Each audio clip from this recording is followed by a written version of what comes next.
So I've spent the last few weeks creating this map of music. I was inspired by the Domain of Science channel, who does these brilliant maps of the disciplines of science. The thing we call music is a uniquely human thing. That might sound a bit obvious, but the fact is you need a human brain and actually a human body to understand what music's all about. For any other species, if some alien would come and land on Earth, it would be as hard for them to understand as whale song is for us. So I want us to imagine, instead of an alien, let's say one of the first cavemen, we've managed to resurrect him, and we want to explain to them the whole range of possibilities of what music can be, the reasons it's made, and the different approaches you can have to making it. In the modern world, there's a tremendous amount of homogenization going on. Music is mostly just light entertainment in the background. Many of the other uses of music and the ways of creating it are in danger of being lost. So it's important to realise that there's a lot more to music than you might be aware of. So we'll end up with this kind of map on our cave wall of all the possible ways we can do this thing we call music. So let's start by asking, why do people make music? Scientific studies have shown that music listening and performing has a wide influence on levels of chemicals and hormones like dopamine, oxytocin and prolactin. It uses the same reward pathways as food, drugs and sexual pleasure, so it's not surprising that it's such an important part of human life. And many of the reasons for doing it connect to primal things, our connection to nature, to the spirit world, to creation and destruction, sex and violence. Some of the earliest kinds of music may have been simply imitating nature. In Mongolia, the high tones of this traditional style of throat singing are said to be in imitation of bird calls.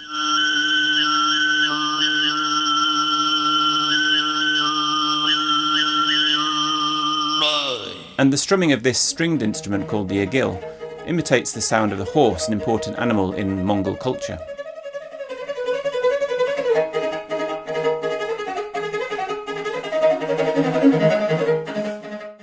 But more often there's a sense that music can be used to help secure nature's harvest, fertility dances that ensure the earth will be bountiful, or shamanic chants that invoke animal spirits to ensure a successful hunt. It's interesting to think that many of the instruments we still use today have their origins in animal body parts, the hair of the bow, the skin of the drum, or instruments like this 9,000-year-old Chinese flute made from an animal bone. The ability music has to allow us to seemingly reach a higher plane of consciousness suggests the supernatural, and in almost all human cultures, music is an important part of religious ceremonies. It's even forbidden in a few cases, a fact which really only goes to underline the power it has. Music is not exclusive to heaven or hell. The devil may have all the best tunes, but heaven has its moments too.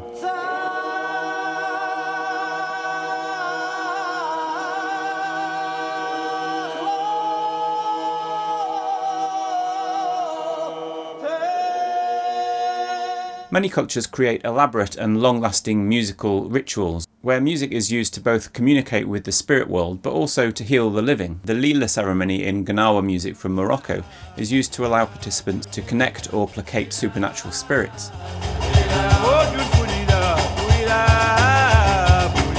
And Vimbuza is a healing dance from the Tambuka people of northern Malawi, designed to help a troubled member of the community with mental illness. The music creates what UNESCO calls space for patients to dance their disease.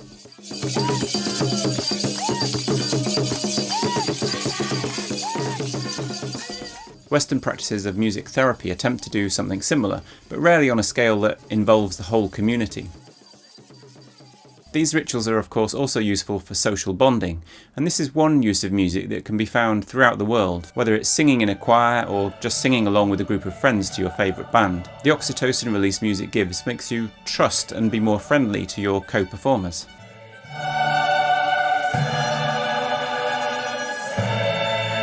This of course makes it useful for groups that work together, bonding the workers, but also lightening the burden of monotonous tasks. And social bonding is also the reason music is common in big social gatherings, festivals, parties, weddings, or singing to children. But in increasing social bonds, music can also reinforce a sense of tribalism. You can see musical tribalism in the rivalries between the mods and rockers in the 60s, or East and West Coast rappers in the 90s, but you can also see it being put to use outside of the musical arena. Sporting groups all have their own anthem, so do political movements, and of course nations. Music can be put into service for the authorities, glorifying the king, but it can also be a form of rebellion. In fact, in his book Music, A Subversive History, Ted Gioia suggests that new forms of music are often an important part of rebellious or minority groups within a society, and the music they make both tends to get suppressed by the authorities, but also leads to big changes and innovations in the wider styles of music in the long run. You only have to think of the impact of slavery with blues and gospel music on all of today's popular music to get the picture.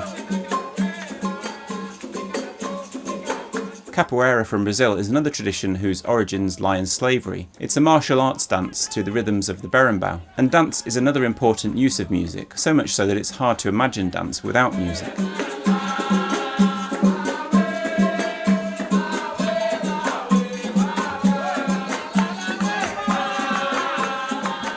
And there are a whole host of other activities that require music as an accompaniment, whether it's plays, films, video games, often underscoring or manipulating the emotions of the listener subconsciously. Music's use in helping to remember stories is a tradition largely lost to the modern world. But for many cultures, stories told or sung in verse were the main way that a community could pass on knowledge. We all know how adding a tune to some words can make them much more memorable. Just think of advertising jingles. And if you imagine living in a society where there's no writing, no way to record information, then passing it on in tales told in song is a very valuable thing to do. The griot tradition from Mali is one of the few that still survives, and it dates back to the 13th century.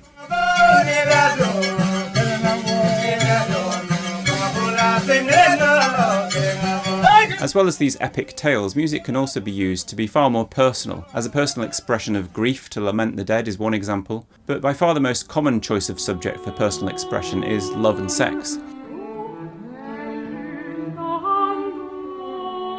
A study in evolutionary psychology looked at how many songs in the Billboard 100 contained what they called reproductive messages, which meant anything from courting to referencing body parts. Approximately 92% of the 174 songs that made it into the top 10 in 2009 contain one or more reproductive message, with an average of 10.49 reproductive messages per song. But the same study also looked at art song by composers like Schubert and Debussy, as well as operatic arias, and they found the same kinds of proportions. If anything, the art songs were the most reproductively minded. So we've looked at all these primal reasons for making music, and it's shocking how hidden from view many of them have become. For many of these older uses, even the idea of an audience isn't really relevant. The music is something that everyone just takes part in one way or another. But today, sitting and passively absorbing music as purely entertainment is the main way we consume music. Even in countries that can still find some connection to those ancestral forms of music, they've often become tourist traps, spectacles put on purely for the entertainment of outsiders, devoid of all their original meaning and intention. The hollowing out of music's power goes a stage further with the idea of music as silence filler, ambient music, something specifically designed not to be listened to but just to paper over the awkward silence in the hotel lobby. At the opposite end of the scale, you have the idea of music as high art or intellectual exercise. Music as a way of expressing advanced or complex ideas is something that only emerges in advanced societies with too much time on their hands. It may be a long way from music's humble origins, but at least it tries to access many of those same primal instincts, whether it's trying to return to trance-like or meditative states in minimalism, or accessing some of that raw animal power in the music of Harrison Birtwistle.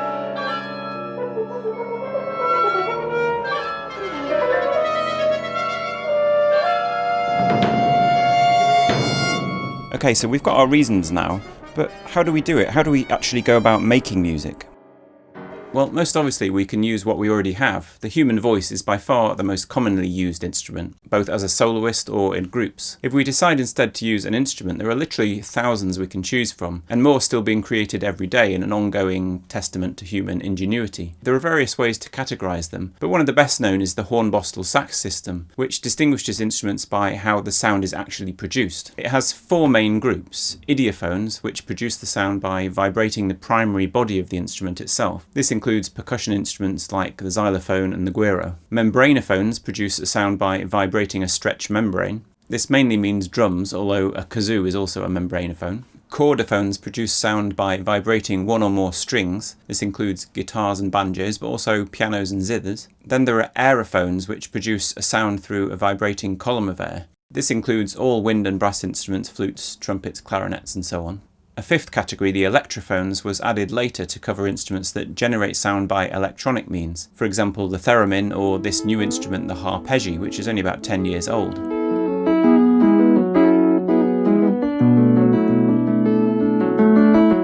And each category has many subcategories. It's a really fascinating list to scroll through and see all the different ways we've managed to think of to make air vibrate.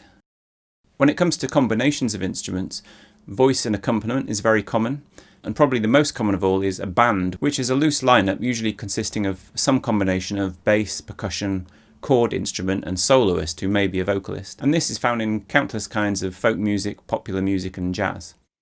Collections of several kinds of one instrument are also common, the tuned percussion from Indonesian gamelan, or the mandolin orchestras from Italy, or this viol consort from Renaissance England.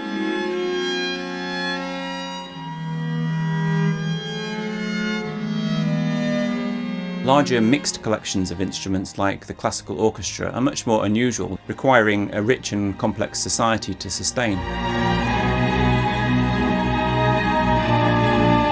So now we've chosen our instruments and we've got a reason for making music. Let's look now at the details of how we actually do it. We'll start with rhythm, which you could say is the horizontal organisation of sounds through time.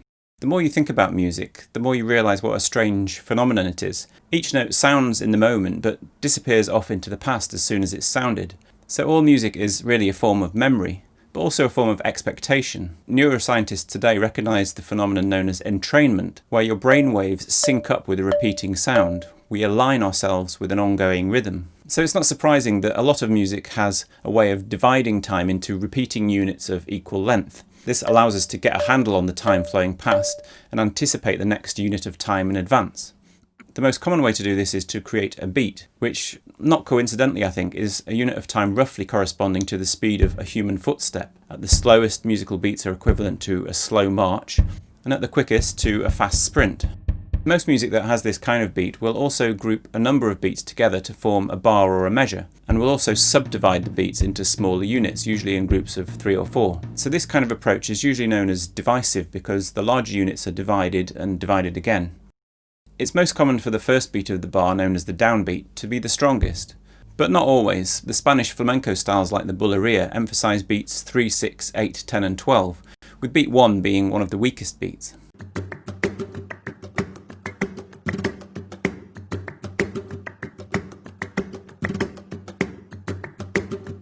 By creating a hierarchy of strengths within a measure, music can set up a sense of expectation, and syncopation is a deliberate undermining of that expectation by emphasising stronger beats within the bar, where they're not supposed to be. If the beat is a footstep, syncopation is a hand clap. The jolt of syncopation also gives impetus to movement, so it's almost universally found in music meant for dancing to. A lot of the most popular music in the world today has symmetrical rhythms. The bar is divisible into 2, 4, 8, 16 and 32. But there's nothing stopping you dividing it in other non-symmetrical ways. Perhaps a length of 9 divided into 2 plus 2 plus 2 plus 3. Like syncopation, these kind of divisions are good for provoking dance. You could think of this as simply 3 short steps followed by a long, which is exactly what some Eastern European dance traditions do.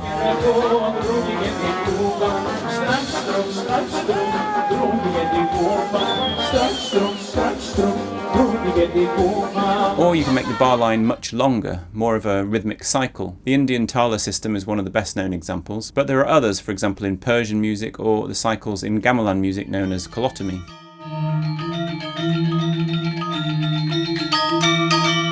Because you end up with things like 2 plus 2 plus 3, asymmetric patterns are sometimes called additive rhythms. But the term is a bit confusing and shouldn't be thought of in opposition to divisive rhythms. Most additive rhythms happen alongside division. There's still a measure which is divided into smaller units. It's just that these additive rhythms sit inside it. There are also types of so-called additive rhythm where different players subdivide a measure in different ways at the same time, creating what's known as a polyrhythm. Here's an example from Ghana. 1, 2, 3, 2, 2, 3, 3, 2, 3, 4, 2, 3, 1, 2, 3.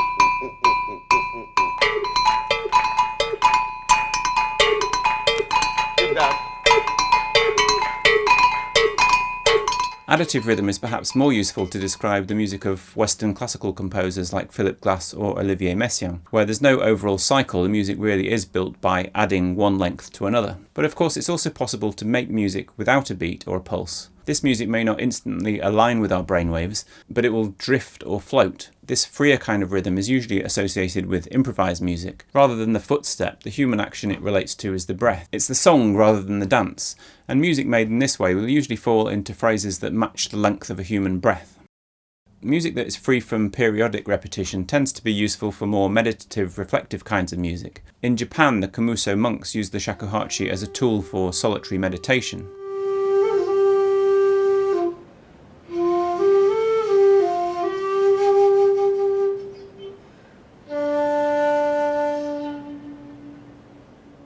But it's also more useful for personal expression. Free rhythms are often closely associated with words, and some kinds of music take their rhythms entirely from the rhythms of the words being sung.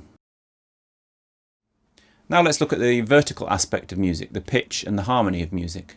To understand the idea of the vertical, we need to think of pitches starting low and rising upwards. Pick a handful of notes going up and down. Let's take 5 for now.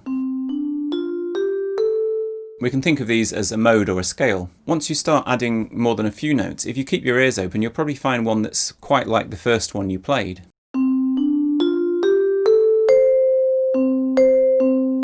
In many cultures, these two notes are considered so similar they're given the same name. We now call the distance between them an octave, and it has a scientific basis in that the wavelength of the higher sound is exactly double that of the lower one. So your scale can now be played at different heights, different octaves up and down the instrument.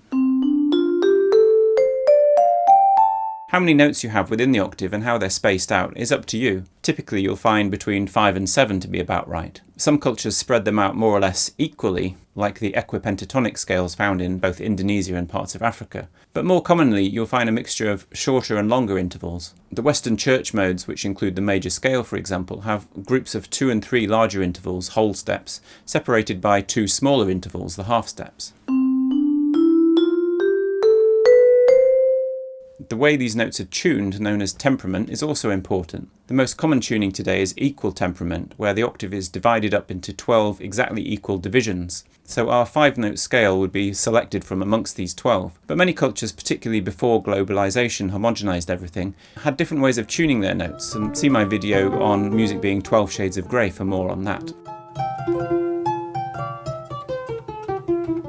Making music with one instrument and a handful of notes is fairly straightforward, but it quickly becomes more challenging if you add more instruments. One of the simplest additions you can make is to add a drone. A drone is just a long held note, and many cultures use it as the backdrop for a soloist to improvise over. Although it's just a single added note, the extra richness a drone provides is immense. Each note of the melody is now heard in relation to it. The notes now push and pull against this foundation, and the soloist can use that for expressive purposes.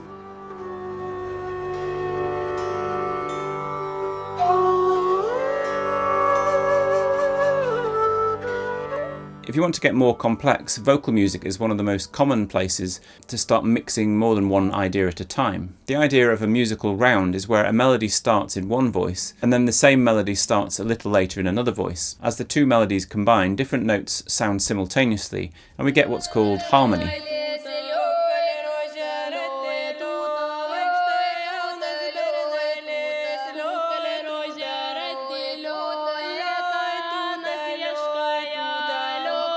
So the harmony is two notes sounding together. When you have two different parts, different instruments, each moving independently, that's called polyphony. But how do you decide how the voices fit together? Some music is fairly relaxed about how these notes combine vertically. In gamelan, for example, everyone uses the same scale, but they all move at different speeds, so the way things line up vertically isn't so important.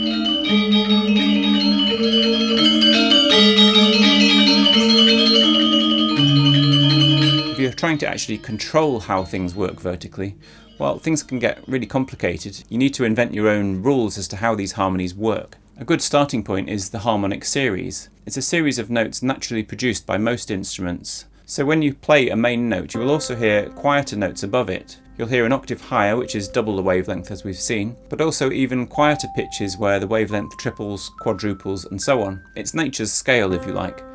Playing notes that naturally resonate together with this scale, particularly from the lower part of the series, always sounds pretty good. In fact, it's pretty much the major chord heard in almost every pop song.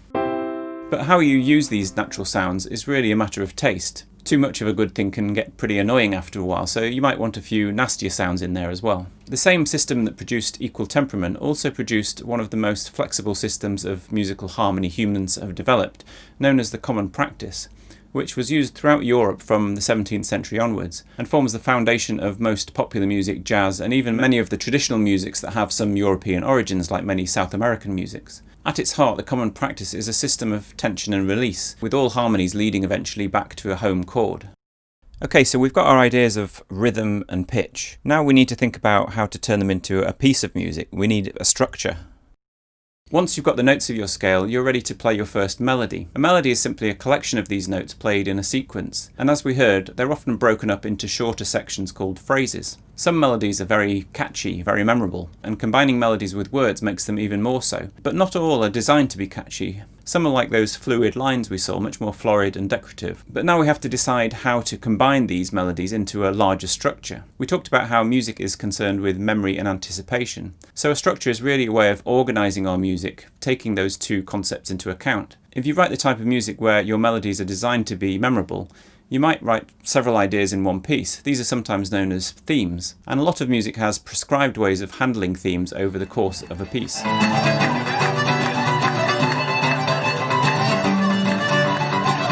So most traditional Irish music, for example, will have theme A, repeat it, and then theme B and repeat it. It has two main parts, so it's called binary form. Another form is ternary form, where the A repeats at the end, and another is ritornello or rondo, where the main A section is interspersed with a series of different interludes, so A, B, A, C, A, and so on. You also get strophic form, where there's just one melody that repeats, A, A, A. Variation form, which you could call A1, A2, A3. And the medley or chain form, where one idea is just strung up after another. In most of these, you might consider the A kind of chorus, a main repeating idea, with the other letters being some kind of verse. And one or other of these structures will be found in most popular and folk songs, as well as in a more complex form in many classical pieces.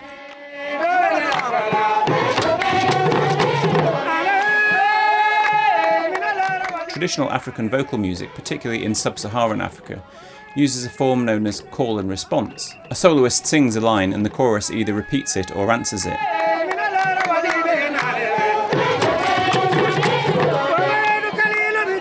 It's a tradition that's been passed on and can be found in American gospel music today.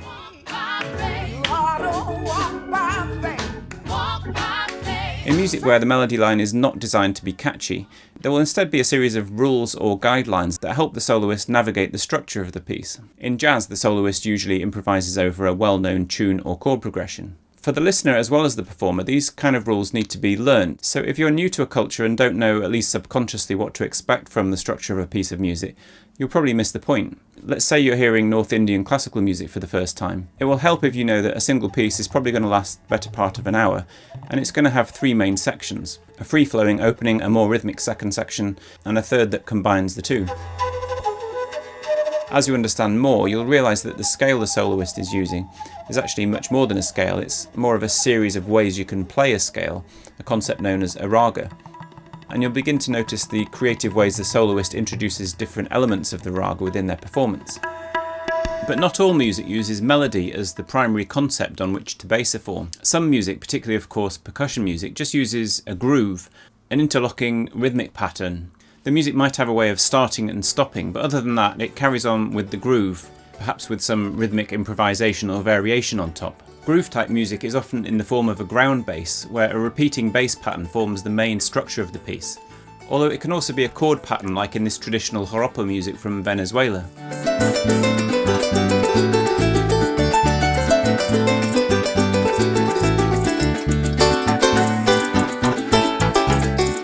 These chord patterns form a cycle, and there are other kinds of more complicated cyclic forms, like the rhythmic cycles we heard about earlier. Colotomy cycles in gamelan actually form a series of nested cycles. For the majority of music, therefore, when we're talking about structure, we're really talking about different ways things are repeated. They might be obvious things like tunes, or they might be more hidden like bass lines or chord progressions. There are, however, a few forms that don't use repetition.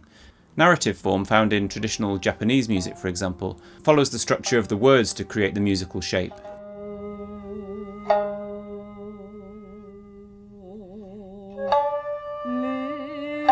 Most of Japanese music is based on narrative. In other words, In Japanese music, the text is primary for most pieces, and the clarity of the singing voices is very, very important.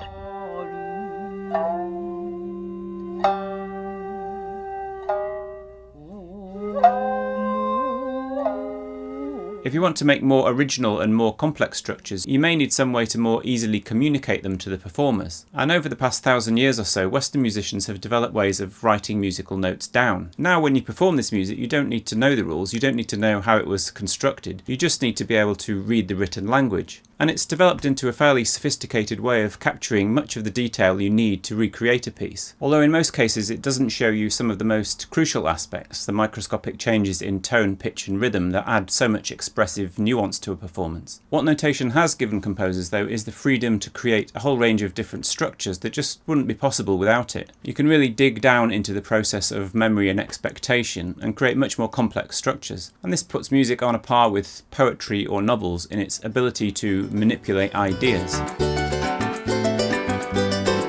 So there you have it, that's my best effort at a broad overview of all the different ways you can create music and the reasons you might have for doing it. I'll make a PDF of this map available on my Patreon, and thanks as ever to all my patrons for supporting the channel. And I've also made a poster so you can order your own hard copy, the link's in the description. I hope you found this a useful overview. I certainly found it really stimulating to attempt to summarise all the possible ways you can create music. I look forward to hearing from you all the totally obvious things that I missed out. Thank you so much for watching, and I'll see you next time.